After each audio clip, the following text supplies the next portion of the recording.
Hello, everybody. I'm so glad I'm able to sit here and finally record a video with you. I don't think I've recorded it in maybe a week or two. I think it's been a week. Um, some things that I would like to share with you has really been troubling me, and I want to know and understand why the mainstream media has chosen to ignore this issue concerning the knockout game.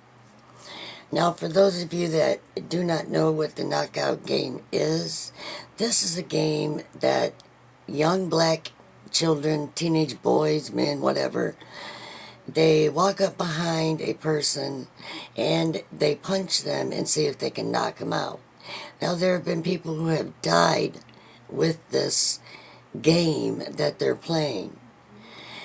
Now, the station that I heard it on said that they are actually picking the people by color. They're either Jewish or they're white. Now, to me, this is a true hate crime. And why our media is not picking up on it, that's really troubling to me. For the simple fact, Mr. Sharpton, or Reverend, I respect the office, but not the man, Sharpton, will not cover it, okay? Because it's not a issue against a black person.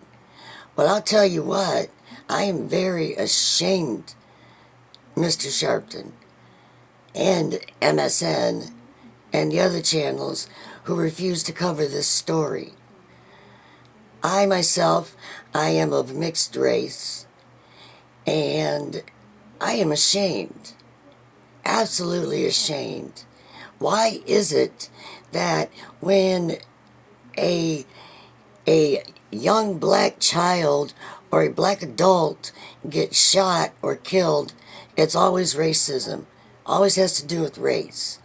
Okay, that's fine. Hate crime, whatever. But why is it when these young idiots, these crazy children, why is it different when they go around and they target white people and Jewish people? Mr. Sharpton, Mr. President, whoever is watching this, why is that okay? Why? I don't understand the thinking of that. And I am quite sure a lot of people don't understand it. How dare you guys? It is absolutely pathetic. And number two, this hate crime business can go both ways. I think the problem is you have a hunger, Mr. Sharpton, to be popular.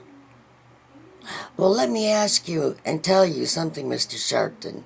If you are anointed and a minister of the gospel and you are preaching the truth, you're not going to be popular. Some will like you, but I guarantee you a lot won't. And you need to really sit back and ask yourself the question, what is it I am all about? If you're for civil rights, then you should be for civil rights for all Americans.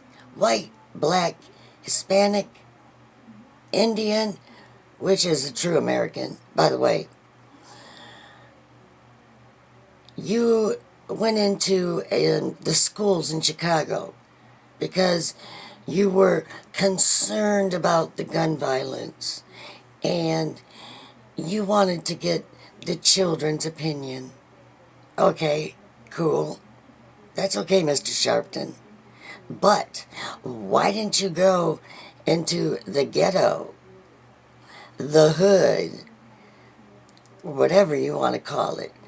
Why did you have to go to another school that was all prim and proper? Okay? You want the real story, go there. And I'm going to tell you something else. Those of us who own guns, I personally don't. My husband has hunting rifles. But those of us who legally own a gun or a permit to carry a concealed weapon, I guarantee you we're not out there killing people and shooting people, killing babies, and all that nonsense. Oh, no, no, no, no, no. It's not us. No. It's the gangs. It's these crazy kids. These crazy kids who have been taught hate their whole life. Who haven't had any parental guidance. That's who's doing it. And then another thing that I would like to discuss. Excuse me, I need a drink.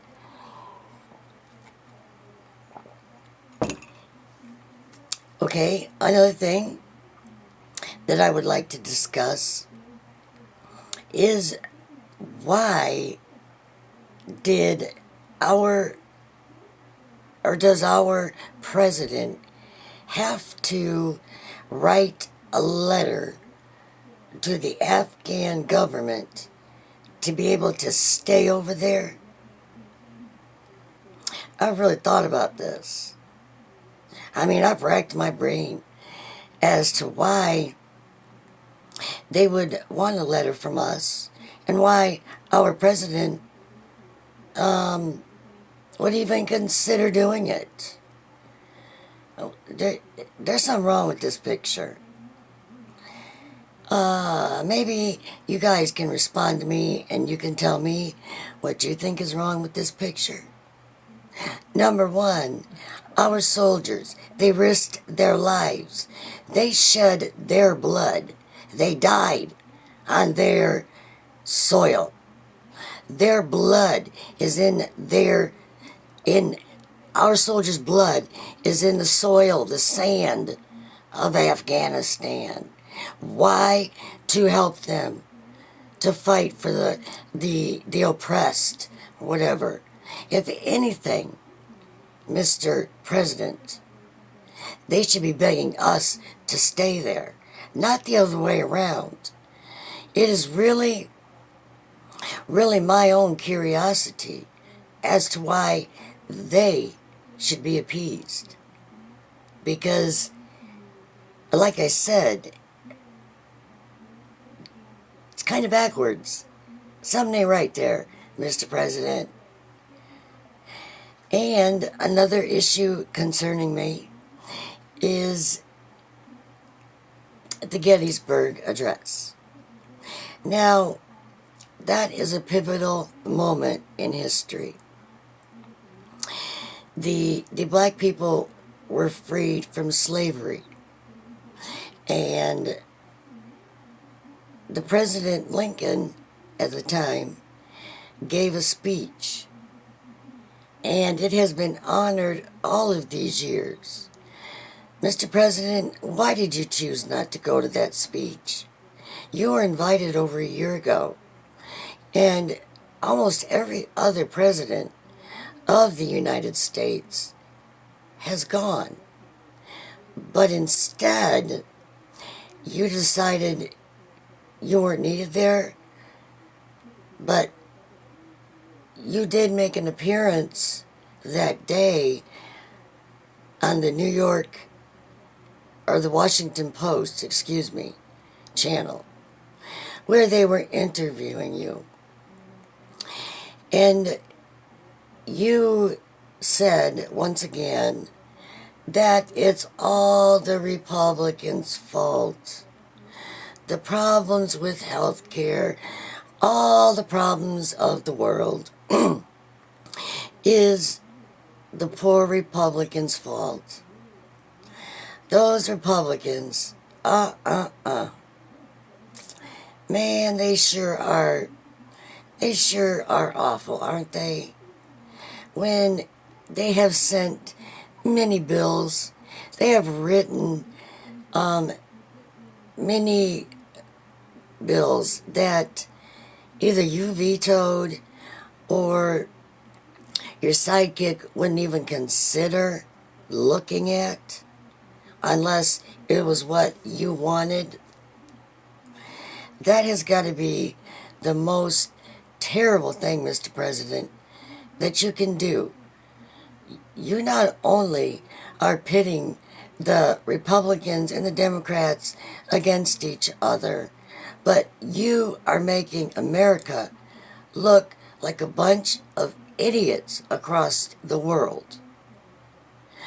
Do you even stop to think what you are saying? Mr. President, before they rolled out your health care website, did you even view it on the day or even the day before or whatever? Now, it was said by another young lady who was interviewed on one of the media sources that said, yes, we knew about it far in advance. Now, why is it you never know anything? Dear Mr. President, you're not looking very presidential. Not at all. Not at all. Because the president is very concerned about such things.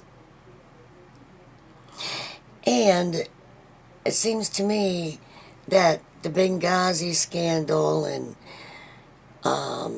the Affordable Health Care Act, and you poor man, you just aren't informed about anything. It's not your fault. Now that could be accepted maybe once or twice, but right now 39% of the people approve and the rest don't. So there's something wrong, and I don't think it's the polls. I really don't. Have you just thrown all caution to the wind? Have you decided that you don't have to run again, so you're going to do what you want to do? That's a passive-aggressive way, to look at an issue.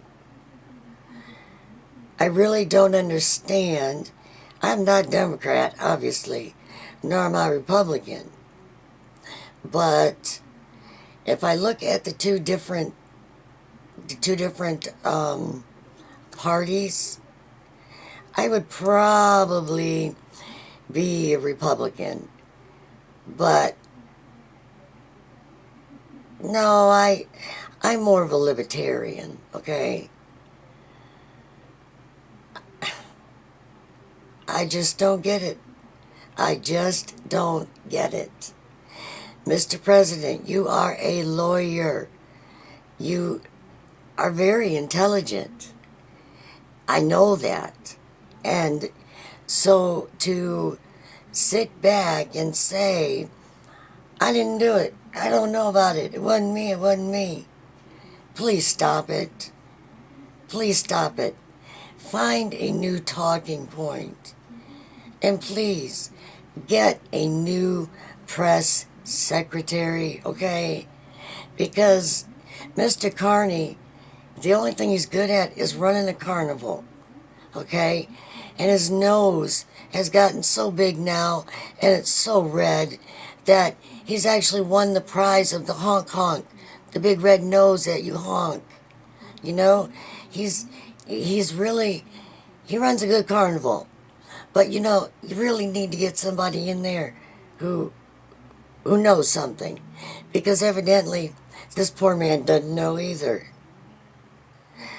Mr. President, please do something. There's too many lies out there. There's too much wishy-washy stuff. Just tell your people, come clean. come clean with the American people. You know, our people are pretty resilient, and we can handle the truth. We really can. But what we cannot handle is foolishness. Okay? We all know it's foolish. Hogwash. Okay? So, let's find a new talking point and find a way to get together with the Republicans and get this worked out, because it's gotten old, very old, real quick. And please, please, try to show the American people a little more respect. And I would like to make another statement concerning the statement that Miss Oprah Winfrey made while over in another country. Oprah, how dare you? How dare you accuse the American people of being racist against the president? How dare you? The man has been elected not once, but twice. And it is questionable if the election was even legal. You know, there's a little bit of wishy-washiness there. But if we, as an American country, we were prejudiced and full of hate, do you really think that we would have elected this man? Get over yourself. Get over it. Slavery's over. It's gone. It's done. Find a new thing to preach about. I guess you're a minister, supposedly. You started your own church or some crazy business. But please, this is a different America than it was back in the 1700s, okay?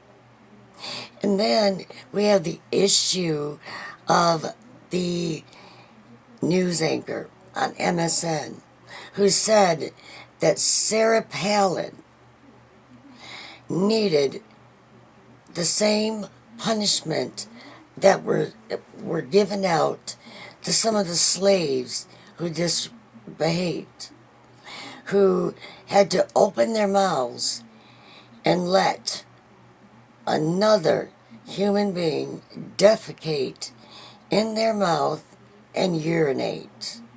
How dare them? Yes, granted, he gave an apology, but that is not good enough. No, no, no, no, no. You took something Paula Deen said way back many years ago when she was a young woman. The N-word was used. Good God, she was in the White House and cooked for Mrs. Obama. Okay? Now, you smeared her name all over the place. You rolled her out, you gutted her, you just totally destroyed her, or at least you tried to. And Food Network fired her. But thank God, I was in Walmart last night, and they still sell her cookware. And you know what? She is an awful good cook, and I love her to pieces. But dude, sir, what you said about Sarah Palin, you need to be fired. You need to lose your job. Because it was much worse than what Paula Deen said. And I guarantee you, Sarah Palin has more wisdom in her pinky finger than you do. Because if you did, you wouldn't have said it. Okay? Well, I thank you all for listening. Please rate, comment, subscribe down in the lower box. And I thank you all for watching. I love you all. Bye-bye.